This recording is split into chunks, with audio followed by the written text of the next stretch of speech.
नमस्कार। 14 नवंबर 2025 को बिहार विधानसभा का जब परिणाम आना शुरू हो गया, उसका रुझान जब हम लोग देख रहे थे, तो उस रुझान को देखते हुए पूर्व में जो रुझान देने वाले जो व्यक्ति लोग होते हैं, जिसको एग्जिट पोल और ओपिनियन पोल का जिनको माहिर और मास्टर माना जाता है, उन लोगों को भी यह अनुमान नहीं था कि 14 नवंबर को जो वास्तविक गिनती होगी, एनडीए को इतनी प्रचंड मात्रा में बहुमत मिलेगा। 12 बजे के आसपास, 1 बजे के आसपास 14 नवंबर को लगभग यह क्लियर था कि 200 से ऊपर एनडीए की सीट की संख्या जाएगी। और जब पूर्ण परिणाम आया तो एनडीए की तरफ से 202 प्रत्याशियों की जीत भारत निर्वाचन आयोग ने घोषणा की। महागठबंधन की तरफ से जो उनका राजद प्रमुख पार्टी था, वह 2025 के चुनाव में और 25 पर सिमट जाएगा, यह किसी भी ओपिनियन पोल या किसी भी एग्जिट पोल के विशेषज्ञ ने भी।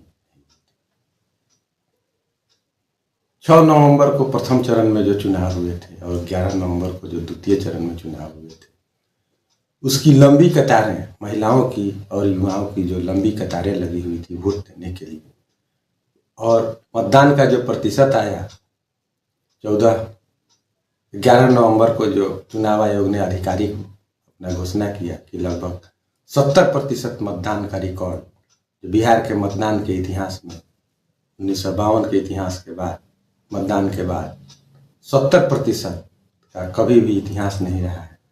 इस बार पिछले चुनाव 2020 में जो चुनाव हुए थे, उससे लगभग 12 या 13% ज़्यादा मतदाताओं ने बढ़ चढ़ करके इसमें हिस्सा लिया था।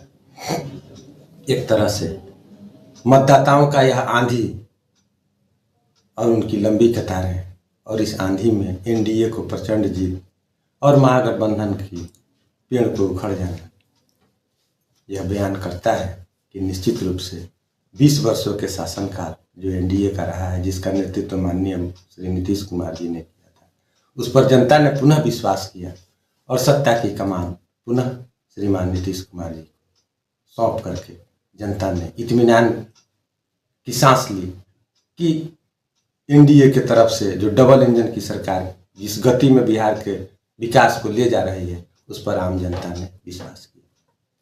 युवाओं ने भी बढ़ चढ़ करके हिस्सा लिया, क्योंकि युवाओं के लिए पूर्व में इस सरकार ने नौकरी और रोजगार की जो व्यवस्था की थी, और 2025 के चुनावी घोषणा पत्र में एनडीए की तरफ से आया था कि लगभग 1 करोड़ युवाओं को हम नौकरी और रोजगार देंगे। पुनः महिलाओं के सशक्तिकरण के लिए, उन्हें आत्मनिर्भर बनाने के लिए 10,000 की एक मुश्त राशि सहायता, और पुनः 1,90,000 रुपये की अगली किस्त उनके स्वरोजगार के लिए देने के लिए जो बात कही गई थी, इस पर भी महिलाओं ने अच्छी खासी विश्वास जताया। महिलाओं का विश्वास मतदाता के रूप में एनडीए के सरकार में पूर्व से ही रहा है। महिला सशक्तिकरण के लिए माननीय नीतीश कुमार जी के नेतृत्व में 2005 से काम चल रहा है, तो यह निश्चित है कि बिहार के महिलाओं का विश्वास एनडीए के सरकार में माननीय श्री नीतीश कुमार जी के सरकार में पूर्व से रहा है।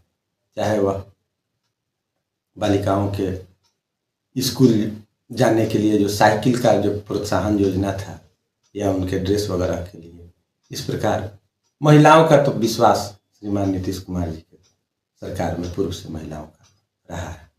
इस बार बढ़ चढ़ करके महिलाओं ने और युवाओं ने वोट किया उनके तरफ, और पुनः इस सरकार को स्थापित करने का काम किया। 5 दलों का यह गठबंधन जो था एनडीए का, इनमें 5 पांडवों की सेना जो कहा जाए, श्रीमान मोदी जी के नेतृत्व में भारतीय जनता पार्टी, जेडीयू श्रीमान नीतीश जी के नेतृत्व में, लोजपा श्रीमान चिराग पासवान जी के नेतृत्व में, हम का नेतृत्व श्रीमान मांझी जी के नेतृत्व में, और रालोसपा श्रीमान उपेंद्र कुशवाहा जी के नेतृत्व में, इन 5 दलों का महागठबंधन जो था एनडीए का, इस पर आम जनता ने, इनकी घोषणाओं पर आम जनता ने, इनके काम के कार्यशैली पर आम जनता ने, यहाँ के युवाओं और महिलाओं ने भरपूर समर्थन किया। लंबी कतारें 6 नवंबर और 11 नवंबर की इस बात को पहले ही बयान कर चुकी थी। भले इस बयान को, भले ही राजनीति के किसी विशेषज्ञ ने भले ही नहीं पकड़ा हो, लेकिन यह बयान हो चुका था कि 14 नवंबर को जब चुनाव के परिणाम आएंगे तो निश्चित तौर पर यह आंधी जो है वह महागठबंधन के पेड़ को उखाड़ करके फेंक देगी।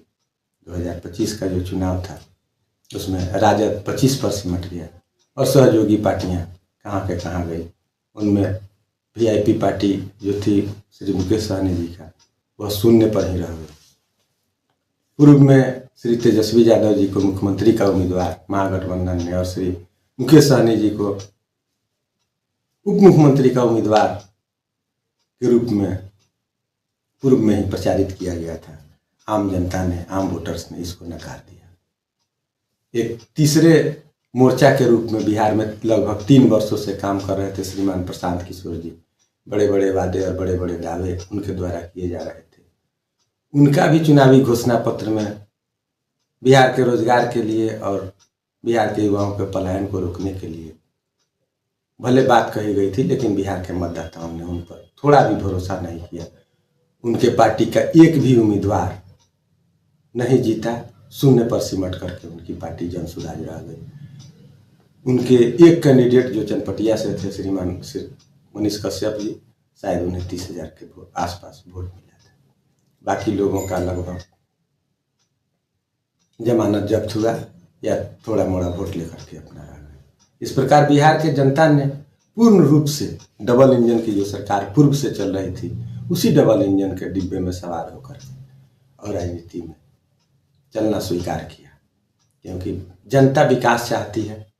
आम जनता का विश्वास एनडीए के सरकार के तरफ पूर्व में था, उसी को आगे जारी रखा गया।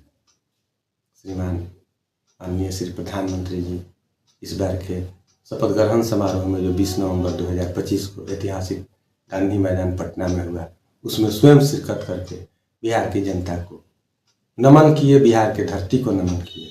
उन्होंने आभार जताया कि बिहार के लोगों ने हम लोगों के ऊपर जो विश्वास किया, उस विश्वास पर हम खरा उतरेंगे।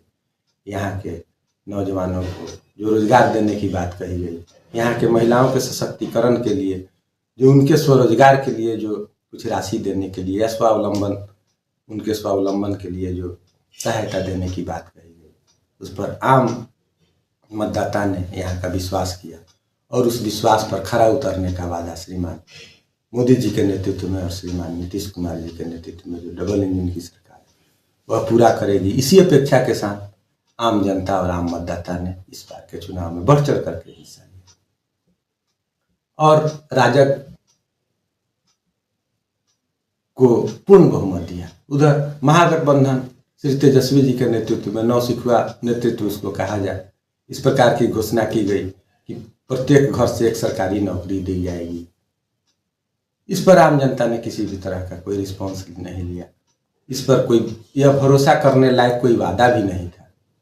कुछ वादा थे जिस पर आम जनता विश्वास कर सकती थी, लेकिन यह वादा जो है उनका प्रमुख जो चुनावी घोषणा पत्र का था कि प्रत्येक घर से एक सरकारी नौकरी देंगे, तो यह उन्हें भी इसका कोई ब्लूप्रिंट, इस बात का कोई उनके पास भी नहीं था कि किस प्रकार इसको कार्यान्वित करेंगे। इस प्रकार आम जनता ने इस उनके घोषणा पत्र पर किसी भी प्रकार का कोई विश्वास नहीं किया। इस तरह से हम देखते हैं कि आम जनता का विश्वास पुनः उसी सरकार पर रहा है और 5वीं बार श्रीमान नीतीश कुमार जी के नेतृत्व में जनता ने अपना मत दे करके और एनडीए के सरकार को पुनः स्थापित करने का काम किया। आम जनता अपने सुख और अपने अमन चैन के लिए पुनः एनडीए के सरकार को ही चुन करके और पुनः स्थापित किया। आगे हम अपनी चर्चा को जारी रखेंगे। तब तक के लिए नमस्कार।